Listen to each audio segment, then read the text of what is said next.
மாபெரும் போராட்டம் இரண்டாம் காலாண்டில் நாம் இருக்கிறோம். இன்று நாம் படிக்கக்கூடிய பாடத்தின் தலைப்பு மைய பிரச்சனை அன்பா சுயநலமா, பாடம் 2. ஜபத்தோடு நாம் பாடத்துக்குள் செல்லலாம். நேசிக்கிற அன்பின் ஆண்டவரே, உம்முடைய வார்த்தையை தியானிக்க போகிறோம். எங்களுக்கு ஞானத்தை கொடுங்க, எங்களோடு கூட பேசுங்க. இயேசுவின் நாமத்தினால் கேட்கிறோம் எங்கள் பிதாவே, ஆமென். நம்முடைய எல்லாருடைய மனதிலும் இருக்கக்கூடிய மிக முக்கியமான ஒரு கேள்வி, தேவன் அன்புள்ளவரா அல்லது சுயநலவாதியா? இந்த உலகத்தில் இருக்கக்கூடிய மைய பிரச்சனை அன்பா சுயநலமா? பரலோகத்தில் நடந்த யுத்தத்திற்கு காரணம் அன்பா சுயநலமா என்ற கண்ணோட்டத்தில் இன்றைய பாடத்தை நாம் படிக்கும் பொழுது நிச்சயமாகவே ஆசீர்வாதமாக இருக்கும். நாம் வாக்குத்தத்த வேத வசனத்தை நாம் வாசிக்கலாம். ஏசாயா 41 அதிகாரம் 10வது வசனம், நீ பயப்படாதே, நான் உன்னுடனே இருக்கிறேன், திகையாதே, நான் உன் தேவன், நான் உன்னை பலப்படுத்தி உனக்கு சகாயம் பண்ணுவேன், என் நீதியின் வலது கரத்தினால் உன்னை தாங்குவேன்.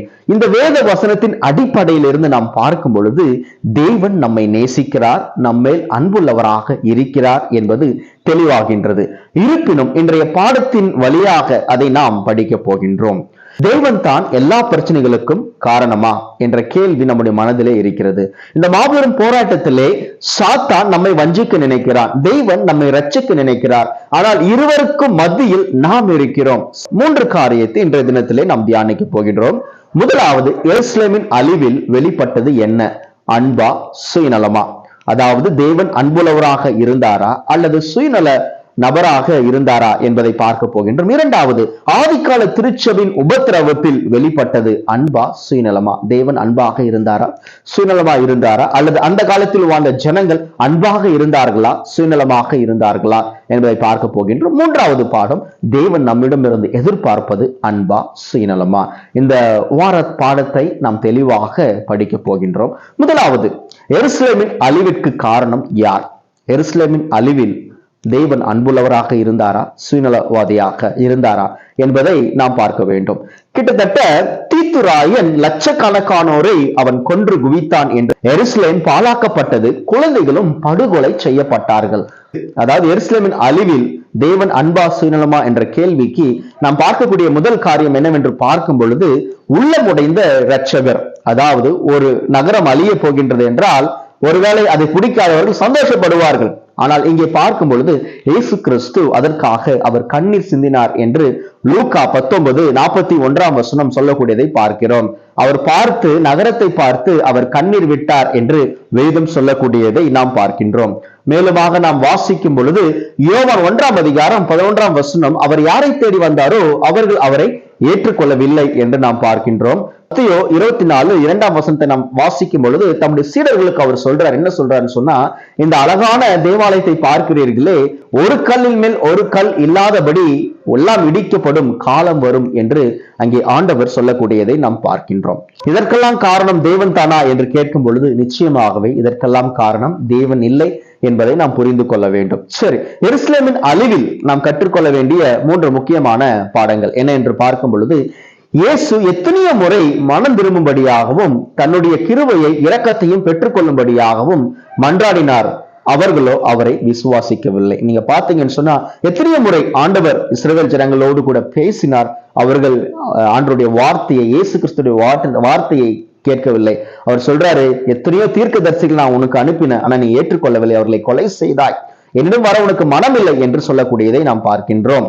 இரண்டாவது, தம்முடைய மக்களை காப்பாற்ற அவர் முடிந்தவரை முயற்சி செய்தார். அதனால தான் ரோம படை வருவதற்கு முன்பதாகவே அல்லது வரும்போது நீங்கள் என்ன பண்ணுங்கன்னு சொன்னா, இந்த இடத்தை விட்டு சென்று விடுங்கள், அது உங்களுக்கு அடையாளமாய் இருக்கும் என்று சொன்னதை நாம் பார்க்கின்றோம். மூன்றாவது, தேவன் யாருடைய சுய திட்டத்திலும் அவர் செயல்படுகின்ற தேவன் இல்லை என்று என்ன பண்றோம் நம்ம பார்க்கின்றோம். சிறு பிள்ளைகள் கொலை செய்யப்பட்டதற்கு காரணம் சாத்தான் தான், தேவன் இல்லை என்பது நமக்கு புரிகின்றது.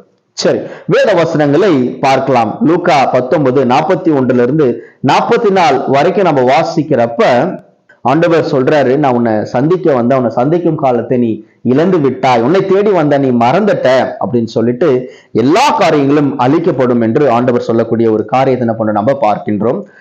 இரண்டாவது காரியம் நம்ம படிக்க போறது என்னன்னு சொல்லி பாத்தீங்கன்னு சொன்னா, தேவனுடைய வழிநடத்துதலால் கிறிஸ்தவர்கள் காப்பாற்றப்பட்டார்கள் என்று பார்க்கிறோம். ஒரு புறம் எருசலேம் அழிக்கப்பட்டு இருந்தாலும், படுகொலை செய்யப்பட்டிருந்தாலும், அதே எருசலேமில் இருந்த கிறிஸ்துவர்கள் ஆண்டவருடைய அடையாளத்துக்காக காத்திருந்து அவர்கள் ரட்சிக்கப்பட்டார்கள் என்று பார்க்கின்றோம். 46:1 தேவன் நமக்கு அடைக்கலமும் ஆபத்து காலத்திலே அனுகூலமான துணையுமாய் இருக்கிறார் என்று வேதம் சொல்கிறத பார்க்கிறோம். 3 காரியங்களை பார்க்கலாம். இவர் ரட்சிக்கப்பட்டதுக்கு 3 காரியங்கள்.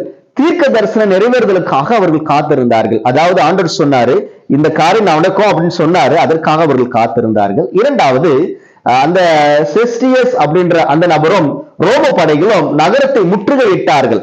அது அவங்களுக்கு கொடுக்கப்பட்ட அடையாளம். ரோம படைகள் முற்றுகையிடும் பொழுது நீங்க இந்த இடத்தை விட்டு போயிருங்கன்னு சொல்லி ஆண்டவர் சொல்லியிருக்கிறாரு.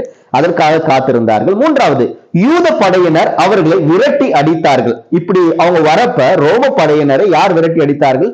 யூதர்கள் விரட்டி அறிந்து மிகப்பெரிய ஒரு வெற்றியை அவர்கள் பெற்றுக்கொண்டார்கள். ஆனால் அந்த நேரத்துல இந்த கிறிஸ்தவர்கள் என்ன செய்தாருன்னு சொல்லி பாத்தீங்கன்னா, இந்த அடையாளத்துக்காய் காத்திருந்த யூத கிறிஸ்தவர்களா இருந்தாலும் சரி, இயேசு கிறிஸ்துவை ஏற்றுக்கொண்ட புறஜாதி கிறிஸ்தவர்களா இருந்தாலும் சரி, அவர்கள் என்ன செய்தார்கள் என்று நாம் பார்க்கும் பொழுது அவர்கள் அங்கிருந்து தப்பி ஓடினார்கள் என்று பார்க்கிறோம். எருசலேமில் இருந்த கிறிஸ்தவர்கள் யோர்தான் நதிக்கு அப்பால் தப்பி சென்றார்கள். அங்க போய் என்ன பண்றாங்க சொன்னா, அங்கே இருக்கக்கூடிய ஒரு இடத்துல அவர்கள் அங்கே அவர்கள் தங்கினார்கள் என்று பார்க்கின்றோம். இது வேதத்துல சொல்லப்பட்டு இருக்குதான்னு பாத்தீங்கன்னா, சொல்லப்பட்டு இருக்குது. லூக்கா 21:20-24 வரை நாம் வாசிக்கும் பொழுது, எருசலேம் சேனைகளால் சூழப்பட்டிருப்பதை நீங்கள் காணும் போது அதன் அழிவு சமீபமாயிற்று என்று அறியுங்கள். அப்பொழுது யூதியாவில் இருக்கிறவர்கள் மலைகளுக்கு ஓடி போகவும், எருசலேமில் இருக்கிறவர்கள் வெளியே புறப்படவும், நாட்டுப்புறங்களில் இருக்கிறவர்கள் நகரத்தில் பிரவேசியாமலும் இருக்க கடவார்கள். ஆண்டவர் தெளிவா சொல்லியிருக்காரு. இயேசு கிறிஸ்து தெளிவா சொல்லியிருக்கிறாரு. என்ன அப்படின்னு சொன்னா, இந்த சம்பவம் நடக்கிறப்ப நீங்க இந்த இடத்தை விட்டு நீங்க என்ன பண்ணிருங்க, போயிருங்கன்னு. இதற்காய் காத்திருந்த கிறிஸ்தவர்கள் அங்கே ரட்சிக்கப்பட்டார்கள் என்று நம்ம பார்க்கிறோம். சில நேரங்களில் தேவன் அவர்களை மரணத்திற்கு ஒப்பு கொடுத்தாலும் அவர்கள் வெற்றி சிறந்தவர்களாக, அவர்கள் மரித்தும் பேசுகின்றவர்களாக இருக்கிறார்கள்.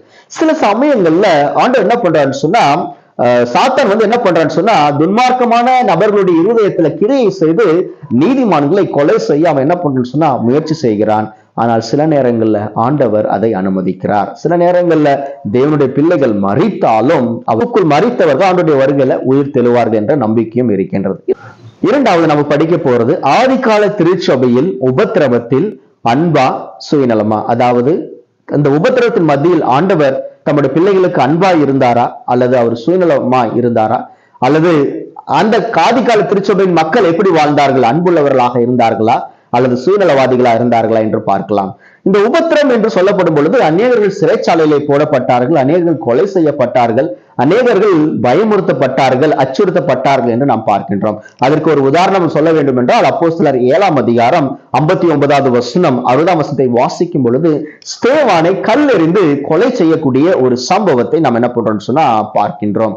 அப்ப இந்த உபத்திரத்தின் மத்தியில ஆண்டவர் ஏன் ஸ்தேவானை அனுமதித்தார் மரிப்பதற்கு என்ற கேள்வி நமக்கு வருகிறது. ஆனால் தேவன் அன்புள்ளவர் என்பதை நாம் புரிந்து கொள்ள வேண்டும்.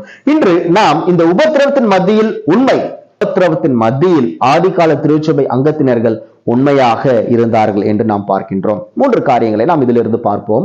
சீடர்கள் சிறையிருப்பை, உபத்திரவத்தை, மரணத்தை சந்தித்தார்கள். நீங்க பாத்தீங்கன்னு சொன்னா, சீடர்கள் ஆதிகால திருச்சபையில் வாழ்ந்த சீடர்கள் அவங்க சிறைச்சாலைக்கு போயிட்டு வந்தாங்க, உபத்திரவத்தை அனுபவிச்சாங்க.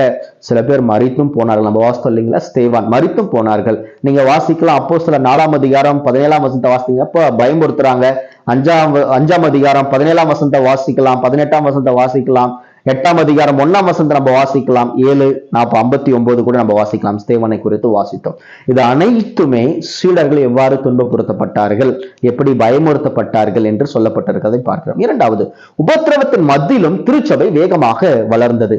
ஒரு புறம் உபத்திரவம் இருந்தாலுமே ஆதிகால திருச்சபை வளர்ந்து கொண்டே இருந்தது. நம்ம பார்த்தோம்னா அப்போஸ்தலர் 2:41 பாக்குறப்ப 3000 பேர் ஞானஸ்தானம் எடுத்து ஆண்டவரை ஏற்றுக்கொள்கின்றார்கள், இயேசு கிறிஸ்துவை ஏற்றுக்கொள்கின்றார்கள்.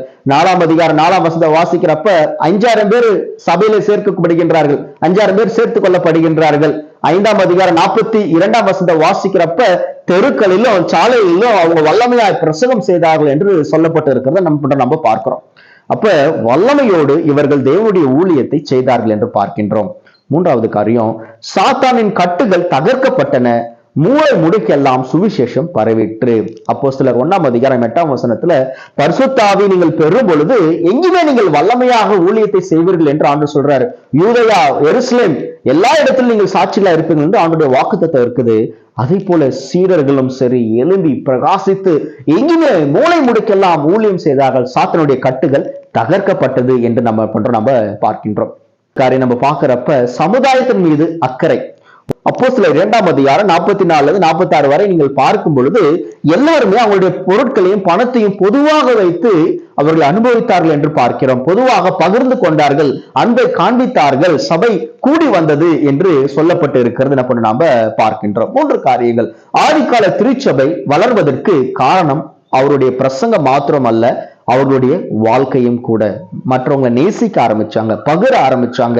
கிறிஸ்து தன்னுடைய முன்மாதிரியை வைத்து அவரை பின்பற்ற ஆரம்பித்தார்கள். 2வது, கிறிஸ்து சுயநலமற்ற ஊழியத்தை செய்தது போல ஆதிகால திருச்சபை அதையே செய்து பரிசுத்த ஆவியினுடைய உதவியோடு அநேக காரியங்களை அவர்கள் செய்தார்கள் என்று பார்க்கின்றோம். அதுக்கு அடுத்து பார்த்தோம்னு சொன்னா, சாத்தான் என்ன நினைக்கிறான்னு சொன்னா, தேவ சாயலை அழிப்பது சாத்தானுடைய திட்டமாக இருக்கிறது.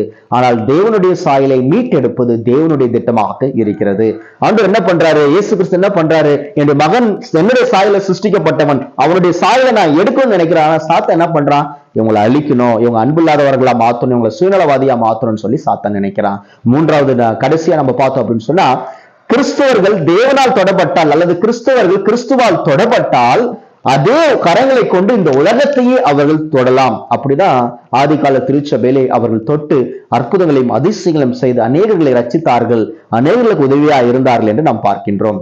3வது கடைசியாய் நாம் பார்க்கக்கூடிய ஒரு கேள்வி, தேவன் நம்மிடம் எதிர்பார்ப்பது அன்பா சுயநலமா? உங்களை நீங்களே கேட்டு பாருங்க. ஆண்டவர் உங்களிடம் என்ன எதிர்பார்க்கிறாரு? இந்த 2 காரியத்தை நம்ம பார்த்தோம். இந்த 2 காரியத்திலுமே ஆண்டவர் அன்புள்ளவரா இருக்கிறாரு. ஆனால் சாத்தான் தான் இருதயத்துல தோன்றி மனிதர்களை கெடுக்கின்றான் என்று பார்க்கின்றோம். அப்ப நிச்சயமாவே நம்மிடமிருந்து ஆண்டவர் எதிர்பார்ப்பது அன்புதான். ஆதிகால திருச்சபையினர் காண்பித்தது அன்புதான் என்று நாம் பார்க்கின்றோம். நம்ம வாசிக்கலாம். யோவான் 13:35 நம்ம வாசிக்கிறப்ப, நீங்கள் ஒருவரில் ஒருவர் அன்பா இருந்தால் அதனால் நீங்கள் எல்லோரும் என்னுடைய சீஷர்கள் என்று எல்லோரும் அறிந்து கொள்வார்கள். ஆண்டவர் சொல்றாரு, நீங்க ஒருத்தருக்குள்ள ஒருத்தர் அன்பா இருந்தீங்கனாலே போதும், நீங்க என்னுடைய சீடர்கள், என்னுடைய பிள்ளைகள் அப்படின்றத எல்லாரும் அறிந்து கொள்வார்கள் என்று அங்கே ஆண்டவர் சொல்லக்கூடியதை பார்க்கிறோம்.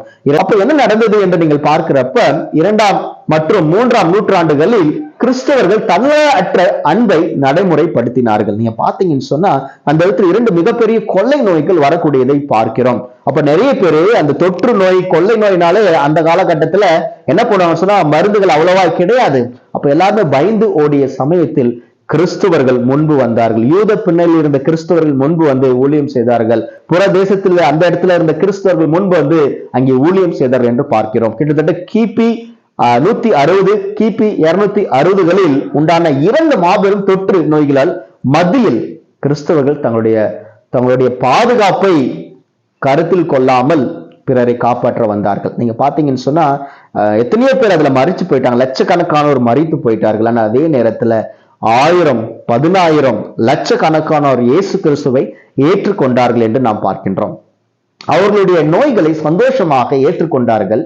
சேவையின் போது மறித்தும் போனார்கள். நீங்க பாத்தீங்கன்னா அந்த பாடத்தை படிக்கிறப்ப அவங்க அந்த கிறிஸ்தவர்கள் இயேசு கிறிஸ்துடைய அன்பை வெளிப்படுத்தும் பொழுது சில நேரங்களில் அந்த நோயாளிகளை தொடும் பொழுது, தொற்று நோயை தொடும் பொழுது அவங்களுக்கும் நோய் வந்து அவங்க மறிச்சு போயிட்டாங்க. ஆனால் அவருடைய மனதில் இருந்தது, இவர் ரட்சிக்கப்பட வேண்டும், இயேசு கிறிஸ்துவை அறிய வேண்டும் என்ற அந்த ஒரு தீ அவர்களுக்குள்ளாக இருந்ததை நம்மால் பார்க்க முடிகின்றது. அப்ப இன்று நம்மிடம் தேவன் எதிர்பார்ப்பது அன்பா சுயநலமா என்பதை நீங்களே சிந்தித்து பாருங்கள். சாத்தா என்ன சொல்றான் அப்படின்னா, ஆண்டவர் அன்பில்லாதவர், பாரு எருசலேம் நகரத்தை எப்படி அழிச்சாரு, பாரு ஆதிகால திருச்சபை எப்படி துன்பப்பட்டு மரித்து போனாங்க, பாரு உன் வாழ்க்கையை பாரு, உன் வாழ்க்கையில எவ்வளவு கஷ்டத்தை ஆண்டவர் கொடுத்திருக்கிறாரு, நீ எவ்வளவு உண்மையா இருக்கிற அப்படின்னு சொல்லி சாத்தா அன்னைக்கு உங்க கூட பேசலாம். ஆனால் ஆண்டவர் நம் மீது அன்புள்ளவராக இருக்கிறார். கடைசியா ஒரு வசனத்தை நம்ம வாசிக்கலாம். வெளிப்படுத்தல் 2ஆம் அதிகாரம் 10ஆம் வசனத்தை வாசிக்கிறப்ப, நீ படப்போகிற பாடுகளை குறித்து எவ்வளவும் பயப்படாதே. ஆண்டவர் சொல்றாரு, நீ பயப்படாத, இந்த உலகத்துல கஷ்டம் துன்பம்லாம் இருக்கும், நீ பயப்படாத, இது நிரந்தரம் அல்ல, பரலோகம் தான் நிரந்தரம். இதோ நீங்கள் சோதிக்கப்படும் பொருட்டாக பிசாசானவன் உங்களில் சிலரை காவலில் போடுவான். சொல்றாரு பாருங்க, உங்க வாழ்க்கையில கூட எல்லா பிரச்சனைக்கும் மிக முக்கியமான காரணம் சாத்தான் தான். அவன் என்ன பண்ணுவான், உபத்திரத்தை கொண்டு வருவான். உபத்திரத்தை கொண்டு வர அவங்க வாழ்க்கையில ஆகிலும் நீ மரண பரியந்தம் உண்மையாயிரு, ஜீவ கிரீடத்தை பெற்றுக்கொள்வாய். அதாவது நீ நித்தியத்துக்கும் வாழக்கூடிய அந்த ஜீவ கிரீடத்தை நீ பெற்றுக்கொள்வாய், பரலோகத்தை பெற்றுக்கொள்வாய் அப்படின்னு சொல்லி இன்னைக்கு ஆண்டுடைய வாக்குத்தத்தமான ஒரு வார்த்தை இந்த மாபெரும் போராட்டத்திலிருந்து தெரியுது. பிரியமானவர்களே, உங்க வாழ்க்கையில எவ்வளவு பெரிய போராட்டமா இருந்தாலும் தேவன் அன்புள்ளவராக இருக்கிறார். அவர் சுயநலவாதி கிடையாது. அவர் நம்மை அதிகமாக நேசிக்கிறார். எருசலேம் அழிவின் போது அவர் கண்ணீர் சிந்தி அழுந்தார். தேவனுடைய பிள்ளைகள் மறிக்கும் பொழுது அவர் கண்ணீர் சிந்தி அழுகிறார். ஏனென்றால் பாவத்தின் விளைவாக இது இருக்கிறது. ஆனால் அவரை ஏற்றுக்கொள்ளும் பொழுது பரலோகம் நமக்கு கிடைக்கிறது. அவருக்கு நம்மை ஒப்பு கொடுப்போம், ஜெபம் செய்வோம். நேசிக்கிற அன்பின் ஆண்டவரே, இந்த பாடத்தின் வாயிலாக எங்களோடு கூட நீர் பேசினதுக்காக ஸ்தோத்திரிக்கிறேன். இந்த பாடம் அனைவருக்கும் பிரயோஜனமாக இருக்க கிருபை செய்யுங்க. இயேசுவின் நாமத்தினால் கேட்கும் எங்கள் பிதாவே, ஆமென். பிரியமானவர்களே, தொடர்ச்சியாக என்னுடைய செய்திகளை நீங்கள் பெற்றுக்கொள்ள என்னுடைய யூடியூப் சேனலை நீங்கள் சப்ஸ்கிரைப் செய்யும்படி கேட்டுக்கொள்கின்றேன். த கம்மிங் கிங் சேனல். கர்த்தர் உங்களை ஆசீர்வதிப்பாராக. ஆமென்.